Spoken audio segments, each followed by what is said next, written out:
queria um rei. O tema da mensagem do domingo passado foi esse: queremos um rei. Foi o fim dos juízes. Até então, o povo de Israel era regido pelos juízes. A partir de agora, não. Eles quiseram um rei, já vimos sobre isso, já estudamos sobre isso. Isso ofendeu grandemente Samuel, mas Deus consolou Samuel, dizendo: Samuel, o povo não te rejeitou a ti, mas a mim. Vamos dar um rei para esse povo. Pois bem, o escolhido foi Saul. Saul foi o primeiro rei de Israel. E ele reina, irmãos, por 40 anos.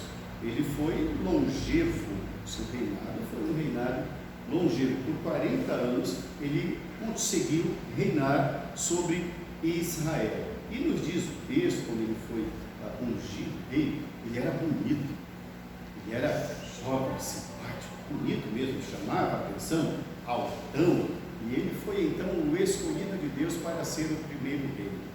Mas olha que interessante, irmãos, a despeito de ele ter reinado de forma longeva por 40 anos, Deus o reprovou logo no segundo ano de reinado. Então, na noite de hoje, irmãos, nós queremos falar sobre a queda de Saul. Exatamente por isso, nós vamos estudar brevemente os capítulos 13, 14 e 15. Lá no capítulo 15, irmãos, fiquem sossegados, Saul não morrerá, ele vai morrer bem mais adiante. Nós não vamos tratar da morte dele, mas da queda dele. E nós queremos aprender com isso, irmãos, porque vamos perceber a seriedade das coisas de Deus, como Deus quer ser levado a sério, como Ele honra a sua palavra, como Ele honra o seu nome. Então, nos diz o capítulo 13, que nós acabamos de ler no verso 1, que passara-se um ano de reinado.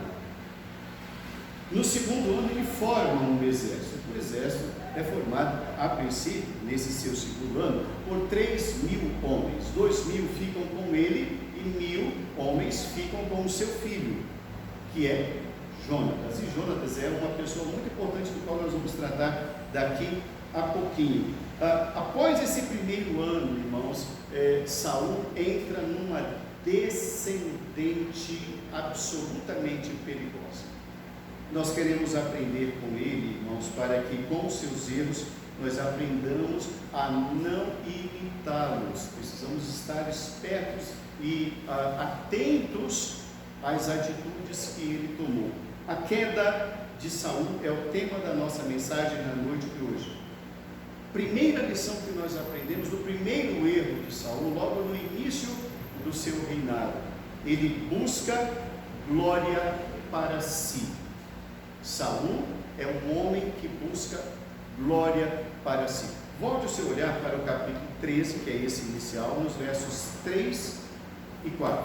Diz-nos assim a palavra do Senhor: Jonatas derrotou a guarnição dos filisteus que estava em Gibeá, o que os filisteus ouviram, pelo que Saul fez tocar a trombeta por toda a terra, dizendo: ouçam isso os hebreus. Todo o Israel ouviu dizer: Saul derrotou a guarnição dos filisteus, e também Israel se fez odioso aos filisteus. Vamos falar sobre isso aqui. Ele é rei? Sim, ele é o rei. Entretanto, nessa primeira batalha, é o seu filho Jonatas, que é o chefe de um exército de 1.000 soldados, é ele quem tem de Deus uma palavra para ir guerrear contra um grupo pequeno de filisteus. Ele não vai enfrentar o exército filisteu. A narrativa aqui do autor nos dá conta que são apenas duas pessoas, Jonatas e o seu escudeiro. E é bonito o diálogo entre Jonatas e o seu escudeiro. O seu escudeiro diz assim: vamos lá, se Deus está te falando isso, estamos juntos. A tua vontade é a minha vontade, o teu ímpeto é o meu ímpeto. É o famoso estamos juntos do passado. Pois bem, Deus fala a Jonatas dizendo: eu vou te entregar aquele grupo. Quem era esse grupo? Esse grupo de filisteus, irmãos, era um grupo pequeno. um grupo composto de aproximadamente 20 homens.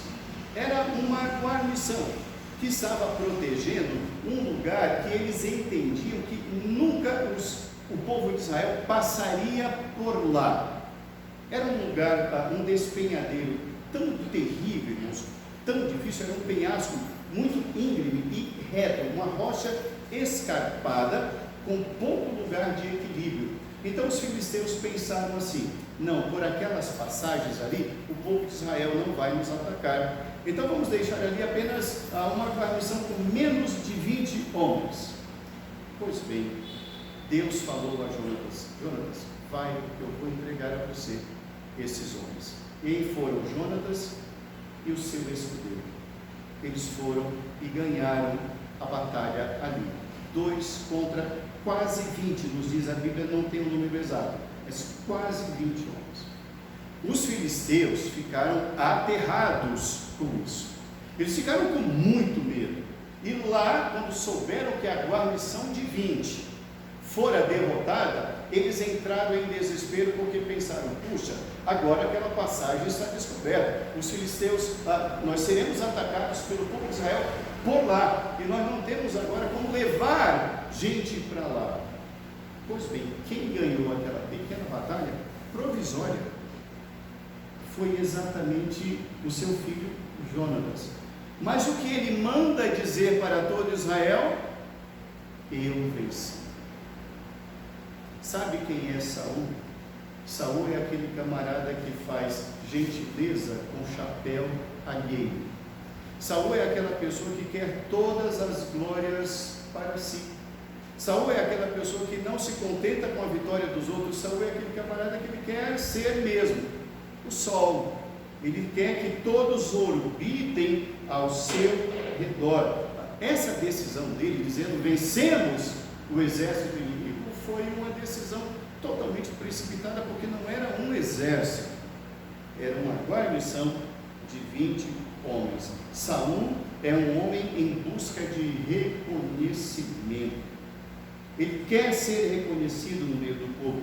É bem verdade, irmãos, que ele só reinou por um ano. Ele quer estabelecer o seu reino ainda, mas ele está fazendo gentileza com o chapéu alheio. É um homem em busca de reconhecimento humano, é um homem em busca dos holofotes, é um homem em busca da glória humana. E ele vai dizer isso, irmãos, em outras atitudes que veremos daqui a alguns minutos mais. Em outras palavras, ele está dizendo assim: as glórias são minhas, os erros são dos outros. Ele nunca vai se assumir. O primeiro grande erro que levou Saul à queda foi esse: o erro de buscar glória para si. Uma segunda lição que nós aprendemos aqui, irmãos, que levou à queda de Saul, foi a sua impaciência e a interferência numa área em que não era sua. A sua impaciência e a interferência numa área que não era sua. Capítulo 13, versos 8 e 9. Acompanhem a leitura. Esperou Saul 7 dias, segundo o prazo determinado por Samuel. Não vindo, porém, Samuel a Gilgal, o povo foi se espalhando dali. Então disse Saul: trazei-me aqui o holocausto e ofertas pacíficas. E ofereceu o holocausto. Aquele momento, irmãos, era um momento pré-batalha, pré-guerra. Eles estavam se preparando para uma batalha. O contexto aqui, irmãos, era de necessidade de se buscar a Deus. Samuel, um homem de Deus, manda dizer a Saul: olha, até eu chegar aí vai dar 7 dias, segura a onda. Só que passou esse tempo estabelecido de 7 dias, o povo começou a ficar com medo, porque era uma batalha, era uma guerra. O filisteu é aquele povo de gigantes que os irmãos muito bem sabem. Golias é o principal dos filisteus, o principal dos generais, e era um gigante.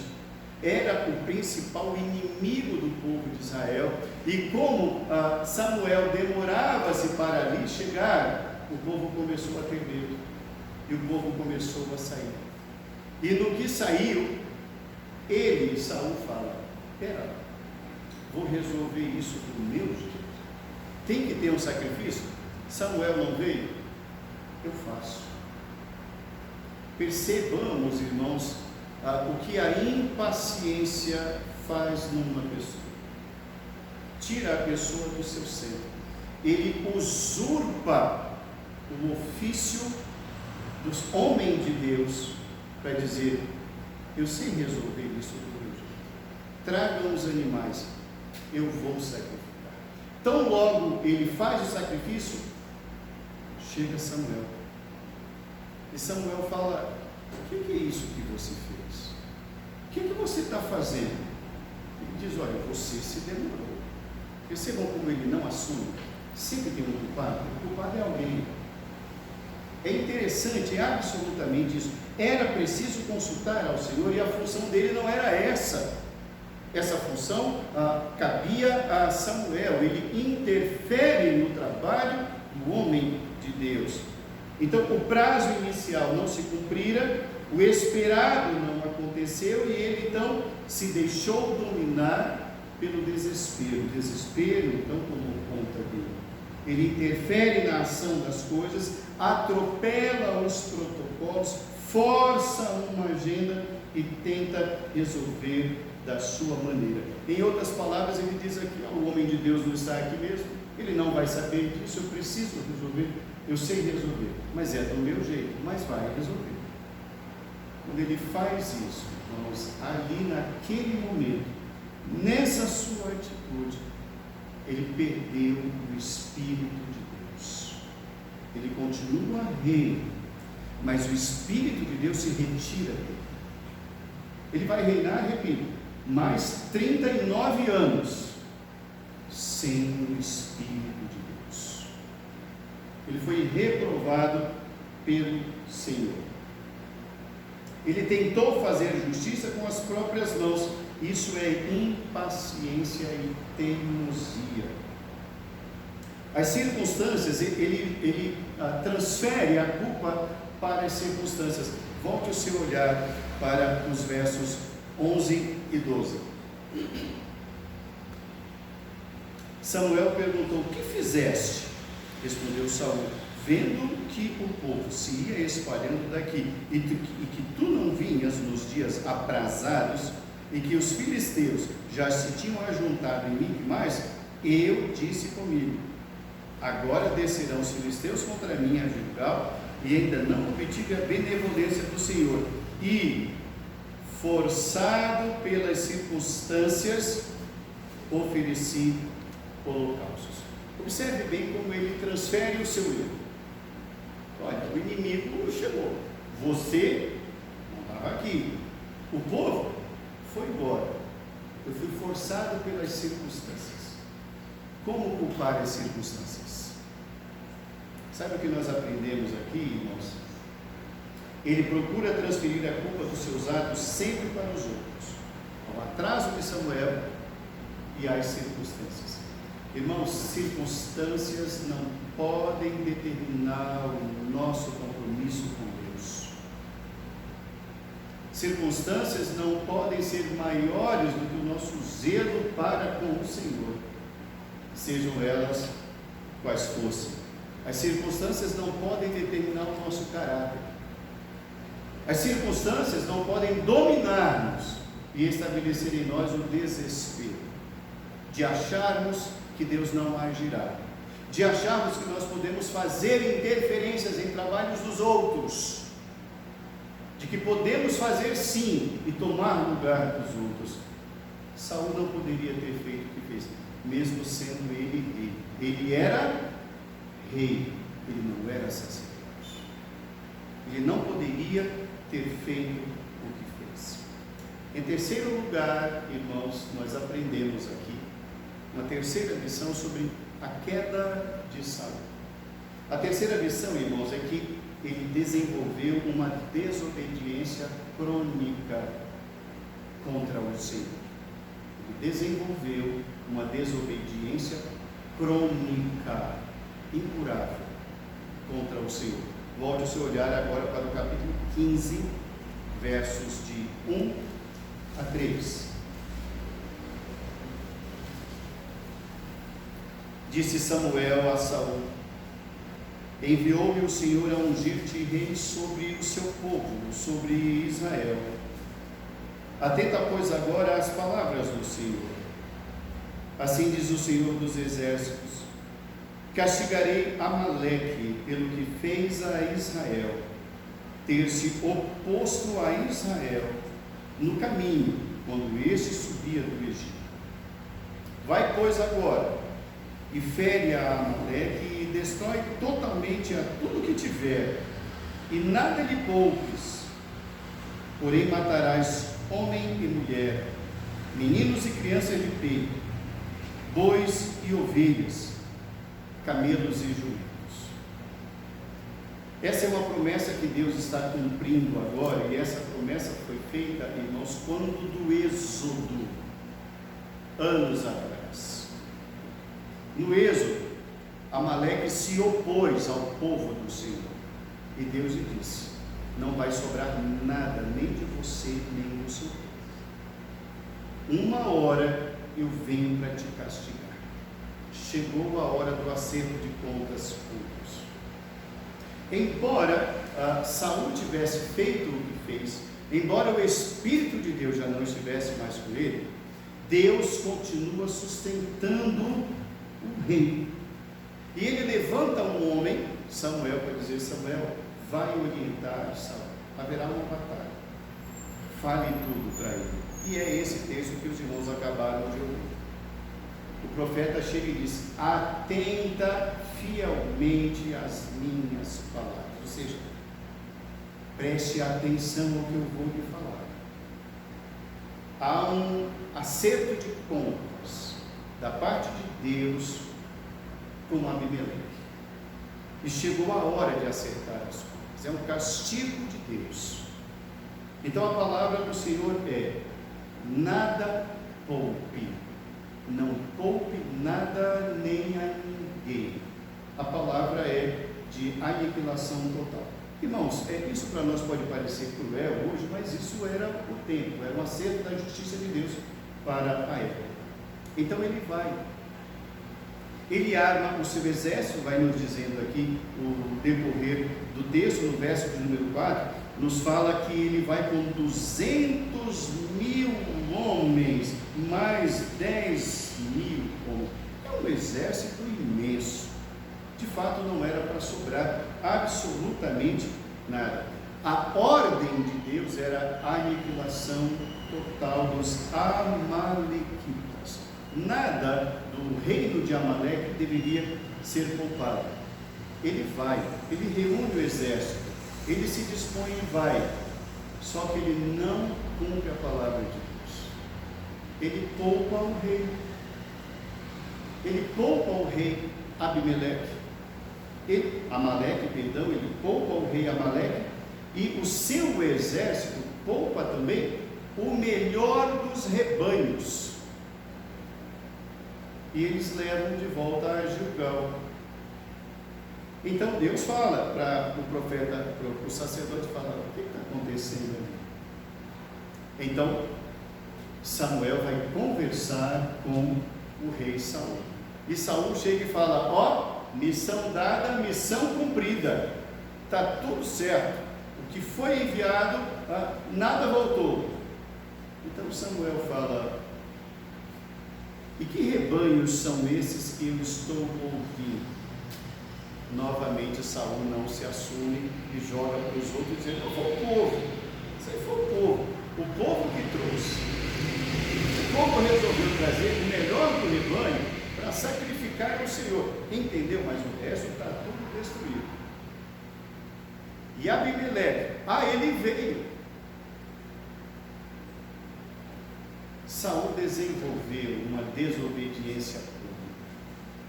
Ele não está atento àquilo que o Senhor está orientando. Ele poupa a vida do rei Agag, que é o rei amalequita. Ele poupa o melhor dos seus rebanhos sobre o melhor pretexto, o pretexto de vamos consagrar ao Senhor. A ideia, irmãos, de consagrar ao Senhor parece ser nobre, parece justificar, mas é uma desobediência revelada.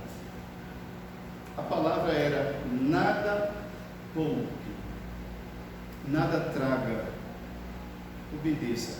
Ele não obedeceu, e ainda quis se fazer passar por está tudo certo. Capítulo 15, verso 13. Veio, pois, Samuel a Saul, e este lhe disse: bendito sejas tu do Senhor, executei as palavras do Senhor. Para ele obedecer era qualquer coisa, menos ser fiel, menos ser leal.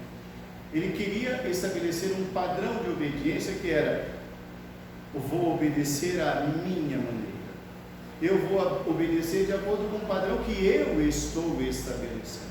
O padrão é meu, não importa o que os outros dizem, eu fiz bem, e ele vai prestar essa conta. Entretanto, no capítulo 15, verso 15, novamente ele é confrontado. Volte o seu olhar para o verso 15. Respondeu Saul, no verso 14 e 15. Então disse Samuel: que balido, pois, de ovelhas é este nos meus ouvidos, e o mugido de bois que ouço? Respondeu Saul: de Amaleque os trouxeram. Não foi eu quem trouxe. Trouxeram, alguém trouxeram. Porque o povo poupou o melhor das ovelhas e dos bois para os sacrificar ao Senhor teu Deus. O resto, porém, destruímos totalmente. Não é o meu Deus, mas é o teu. Ele desenvolveu uma desobediência crônica. Novamente, quando ele é confrontado, quando ele tem a oportunidade de dizer: eu errei, eu pequei, eu quero perdão, novamente ele transfere culpas. Nunca errei. Ele desenvolveu, irmãos, aquilo que é chamado de fuga. Ele está fugindo. Sempre é alguém, sempre é um outro, nunca é ele. Ele não, sempre é alguém. Samuel responde numa das mais belas expressões, irmãos, que nós vamos observar ainda no capítulo 15, a partir do verso 22. Quando ele diz que foi o povo que trouxe, ele vai pontuar no rei Saul o que ele deveria ter aprendido. Volte seu olhar para a leitura a partir do verso 22. Porém Samuel disse: tem porventura o Senhor tanto prazer em holocaustos e sacrifícios, quanto em que se obedeça a sua palavra? Eis que o obedecer é melhor do que o sacrificar, e o atender melhor do que a gordura de carneiros. Porque a rebelião é como o pecado de feitiçaria e de obstinação, é como a idolatria e como a ídolo do lar. Visto que rejeitaste a palavra do Senhor, Ele também te rejeita a ti, para que não seja assim. Repito, ele prossegue ocupando a função, mas sem o Espírito de Deus. E vai ser uma jornada longa, repito, 38 anos, quase 39. É o reinado quase todo. Um homem que tinha tudo, mas ele em algum momento quis a glória para si. Ele quis ser maior, ele queria tudo, ele não queria repartir nada. Ele queria esse reconhecimento humano.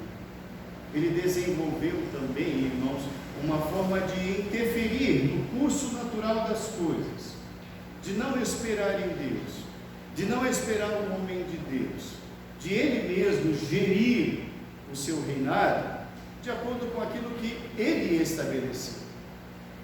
Entretanto, pensando estar agradando a Deus, ele estava se afastando cada vez mais do Senhor, porque ele desenvolveu a cronicidade da sua desobediência. Concluindo a nossa reflexão na noite de hoje, irmãos, Saul perdeu tudo em pouco mais de um ano. Pouco mais de um ano ele perdeu tudo. Alguém poderá falar, mas reverendo, ele continuou no reinado mais 39 anos. Irmãos, quando nós perdemos Deus, nós perdemos tudo.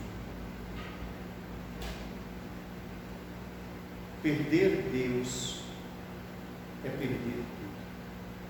Ele perdeu tudo. Ele só tinha um reino, só isso e nada mais. Absolutamente nada mais.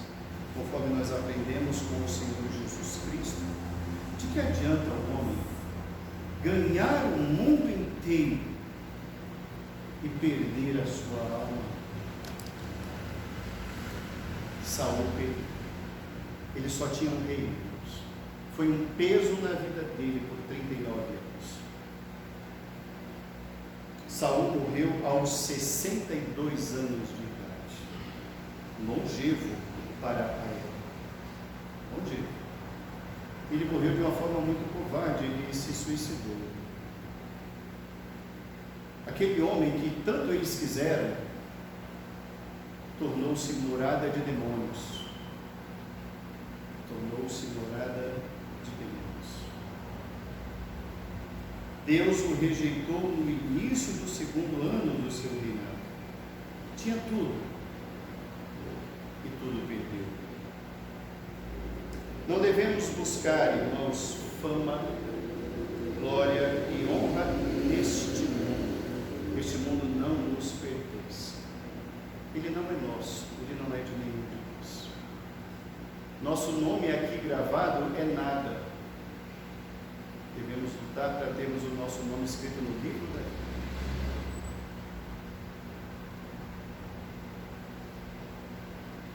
Não devemos lutar para termos glórias entre os homens. Isso é caminho perigoso. É uma areia movediça. Samuel disse: meu querido, o que você fez é feitiçaria. Você não tem noção do que você fez. Isso é rebeldia, o que você fez. Tem nome, e não é bom. É rebeldia. Não devemos, irmãos, de forma alguma, interferir na agenda do Senhor. Queimar etapas, pular etapas, apressar as coisas, porque temos um jeito melhor de fazer as coisas. Não devemos interferir no tempo, na agenda, nem nas coisas do Senhor. Deus não precisa de nós. Deus não precisa de nenhum de nós. Ele é todo poderoso. Nós é que devemos nos sentir honrados em servir ao Deus do universo. Mas se não for nós, é o outro. Ele não precisa de nós. Ele não precisa de Saul. Ele não precisa de Samuel. Ele se basta a si mesmo. Ele é Deus. Só o Senhor é Deus. Deus não precisa da nossa ajuda. Devemos, irmãos, priorizar a obediência ao Senhor, mesmo quando as circunstâncias nos forçarem, mesmo quando pessoas nos forçarem a tomar uma outra decisão, ou uma outra direção ou atitude, nós não devemos nos deixar levar como Saul deixou e falou: Samuel, tenta me entender. As circunstâncias me forçaram a isso. Não foram as circunstâncias, foi você mesmo. Foi você. Deus não vai castigar as consequências, nem as circunstâncias. Deus vai castigar você. Deus castigou Saul. A queda de Saul. Repito, irmãos, Saulo não morre hoje, não morreu aqui na nossa mensagem. Mas nós devemos aprender, irmãos, já que estamos aprendendo sobre as crônicas do povo de Israel, as histórias dos homens, muitas lições preciosas que, por desconhecê-las, nós corremos o risco de repeti-las no dia a dia. Heródoto foi um grego que viveu no século V a.C., ele é conhecido como o pai da história. E ele era um camarada que ele tinha uma visão diferente dos demais do seu tempo. Tudo o que acontecia, Heródoto tinha o hábito de registrar. Nem todos faziam isso, mas ele sempre fazia. Uma certa vez alguém me questionou, mas por que tudo que ocorre na cidade você anota, toda a história você toma nota? E ele então falou uma frase que é séria. Ele disse: eu preciso registrar a história para que no futuro não se repitam os erros do passado. Essa frase entrou para a história. Portanto, ele é conhecido como o pai da história, porque ele teve um olhar para os acontecimentos. Irmãos, e de fato, quando nós desconhecemos a história, nós somos levados a repetir, inclusive nos seus erros. É preciso aprendermos no dia a dia, que foi o que Saul não fez. Saul se deixou crescer. Ele entendeu que ser rei era isso, é toda a glória a mim, os erros aos outros. Em outras palavras, ele dizia assim: amigo meu não tem defeito, inimigo se não tiver eu arrumo, mas as glórias são minhas, dizia Saul. Os defeitos não, é do homem de Deus o defeito, das circunstâncias são os defeitos. Irmãos, Deus não pune circunstâncias, Deus nos visita. Deus visitou Saul. Vamos aprender na noite de hoje, no nosso dia a dia, de que o Senhor não quer sacrifícios. O Senhor quer retidão, o Senhor quer que caminhemos com Ele. Ele quer nos pastorear, Ele nos conduz a pastos verdejantes. Não nos esqueçamos disso, por mais que as circunstâncias possam nos fazer crer diferente. Não creiamos em um Deus diferente. Creiamos no Deus eterno, no Deus que é revelado nas páginas das Escrituras. Não num Deus que é fabricação de pensamentos humanos, mas no Deus revelado, como diz aquele hino, Deus revelado em Israel. Que esse Deus continue nos abençoando, pastoreando a nossa alma, nos fortalecendo em nome de Jesus. Amém.